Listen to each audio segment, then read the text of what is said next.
Uh, Appreciate everybody tuning in. Welcome back to Film My Struggle podcast. You already know it's your boy A Pressure. As always, like, comment, subscribe on the video if you know what I mean. If you tapped in and you in tune, definitely leave some comments, leave some suggestions on what topic you want to talk about next. If you rocking with me, we got the merch on sonsofpoverty.com. If you want to get some merchandise, I got the Film My Struggle t-shirts coming out the podcast. So if you want to support, I appreciate it. Without wasting time, let's get right into it. Let me get the mic set up for the audio. Uh, we talking prison reform. Let me get that right. Parole reform. Parole reform for inmates in New Jersey, and how we can better the system. Now, before we get into this topic, let me express to you that I don't believe going to them personally and asking them to help us with anything or change anything. So I do believe that it's up to the population and the citizens to band together, the people that have been through the situation and have some power, and put something in place for the brothers that's coming home, and to make them a better citizen and give them a better chance of actually not reintegrating into the prison society. Now, when I say parole reform, what am I speaking about? When you leave prison, right, on your way out, you got a point system that's put in place. It's 4 points and under, and you're allowed to get from max custody to medium to low custody, meaning that you could go to an assessment center, you go to the camps, you go to the halfway house, you get reintegrated into society. If you don't make that criteria, you end up maxing out from prison. The problem with that is a person to do 10 years, like myself, and have no foundation. You release a person that was doing 10 years into prison with no foundation, no outside ties. Me personally, I lost my mother the year before I maxed out. So that was my whole foundation. So I came home with, nothing, literally. And yet they require you to call in, have a cell phone, transportation, get a job. They require you to do all of these things. So we got to fix the system. You know what I mean? You got to be able to get to a halfway house, or at least assist these people that got 5 years. They give you 5 years. Let me backtrack. They give you 5 years institutional violence, 5 points. So if I got in a fight 4 years ago, that affects me for 5 years into the sentence, which means I can't go to a half. Even if I stayed charge free and took programs and did everything I was supposed to do, I can't, get to a halfway house to at least build some type of foundation, some type of help when I come home. Because of this, I hit the street. I tried everything. I was fighting a negative, which means that I was trying to keep up. I came home already in arrears. I had to pay for a cell phone bill. I got to pay for rent. I got to do so many things, and I end up going back to the street to get the fastest money to try to keep up. So this got to change, We got to be able to change the system, and I think parole in general needs a whole reform. You know what I mean? If you tell someone that they did a lot of time and you give them 5 years institutional violence, then they have no support on the street. Chances are they already destined to fail. You know what I mean? I forget the exact statistics. I don't want to sit here and get into the super numbers of it. You know what I mean? But I'm pretty sure it's like 75% of inmates that's released get reincarcerated. With that being said, a person that has no structure or foundation on the street, I'm pretty sure their stats gonna be even higher. Case in point, myself.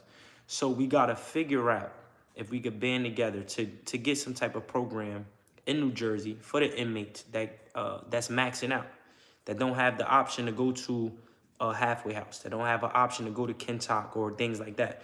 Because a person to do so much time away from their family and society, max out, and you just release them into the world. So I think parole reform is definitely needed. You know what I mean? We need more opportunities to get income. We need more opportunities to get housing. And by the way, the housing market is insane.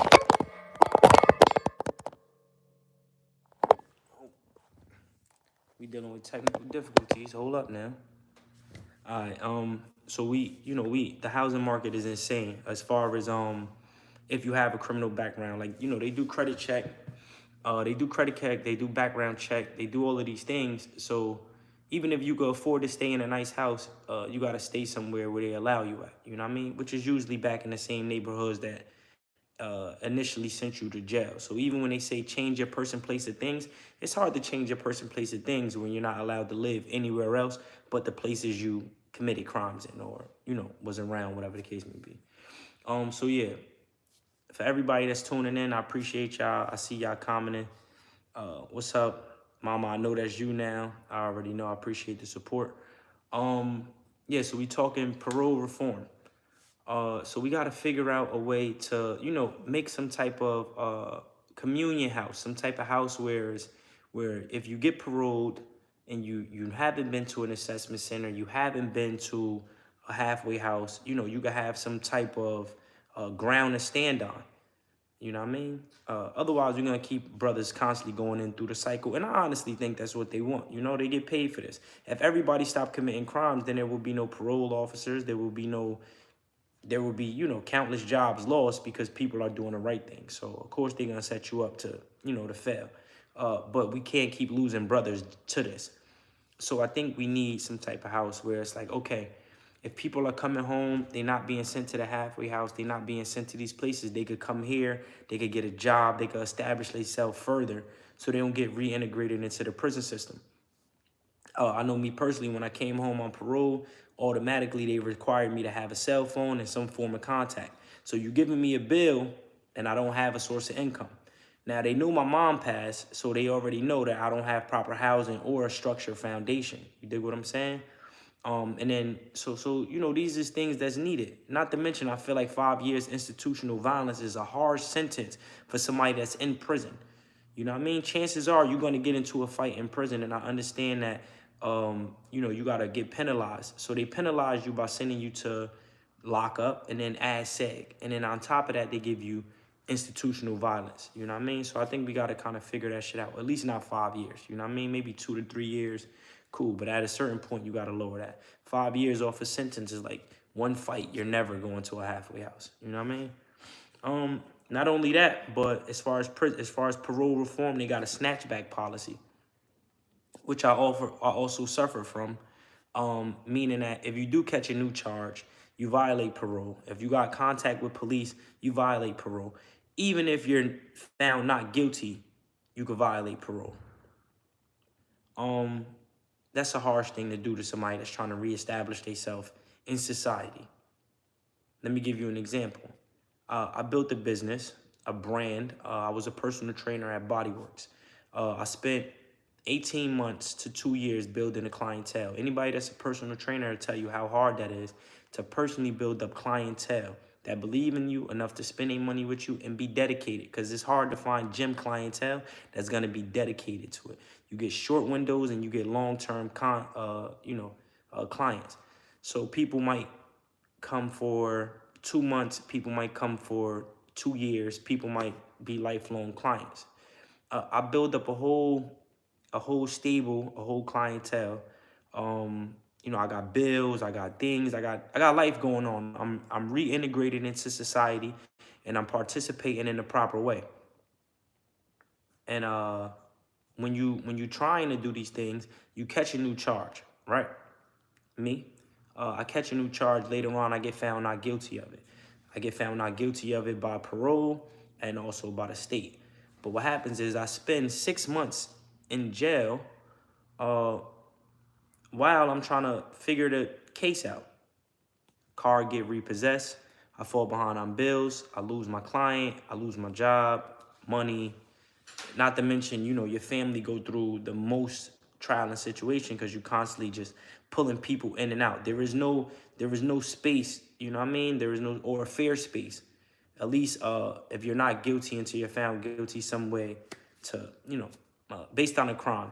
You know, I understand if it's like I get a charge for murder and something like that, but you talking about petty drug offenses that I could get probation for or something like that. It's not a, you know, we shouldn't revoke people for things like that, especially when you got them living in the same population, the same environment. So like I said, they snatchback policy is crazy. You know what I mean? You could get traffic tickets and get snatched back and violate parole. And it's hard if you truly want somebody to be a successful citizen to abide by these, you know, these rules. Because Like I said, we live in life where things happen. You get traffic tickets all the time.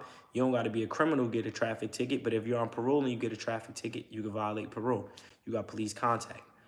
Um, you could be just wrong place, wrong time, or in a neighborhood where you're paroled at, and something happened, and they don't give you the opportunity to at least see the case, you know, see the case through. And I think that's the thing. It'd be a time where the state, you get locked up in the city or the state. I say it's the state because when you catch a charge, it's you versus the state of New Jersey. They ROR you or send you home, but parole to put a hold on you. And they don't give you time to get back to society. And then after you beat it, there was no payback. There was not like, oh my bad, you none of that. You know what I mean? You just lose everything, and then you gotta restart over again. So it's kind of hard, to be on parole with these kind of conditions. And I think that they got to take into account a lot of these things. If you truly want people to be successful on parole and be a productive citizen, then we got to do these things. It's as far as well as giving people trade school options, education, helping them build up, things like that. You know what I mean? It's a lot of things I had to go and learn myself, that parole didn't give me or didn't, make aware. So when I came home, I enrolled into Ho-Hocus trade school. And that was just by the grace of, meeting people that went to church and that was like, yo, if you want to do something, you could go to this trade school. But parole didn't offer me any incentives, any things like that. They told me I could go here for community service. I could go here for drug treatment. But to be a productive citizen, you got to give me shelter and you got to give me a source of income. You know what I mean? So I think that we got to just figure this out. And I don't think we could go to parole and figure this out. Like I said, once again, it's me personally. I know it's people that deal with politics that write bills up and put things in place. I'm not really that kind of. I believe that the power gotta, reside within the people. So I believe that the citizens, that the people that care about these people, if it's people in power, me being myself, if I, grow to get, I speak things and, they say manifest. So I'm manifesting. Hopefully I become a successful artist and sell a lot to where I could actually build a reintegration house, you know what I mean? Where people could come stay here and live rent free for a couple months and get a job and save some money and actually get properly reintegrated into society, and to where it's not like, oh, you maxed out, go home, and we got the bed waiting for you if you come back, because that's just what they do. You feel what I'm saying? So yeah, I think parole reform is definitely needed. They changed so much since 2020 as far as how they swab you and the guidelines based on weed being legal now, which is, that was a hard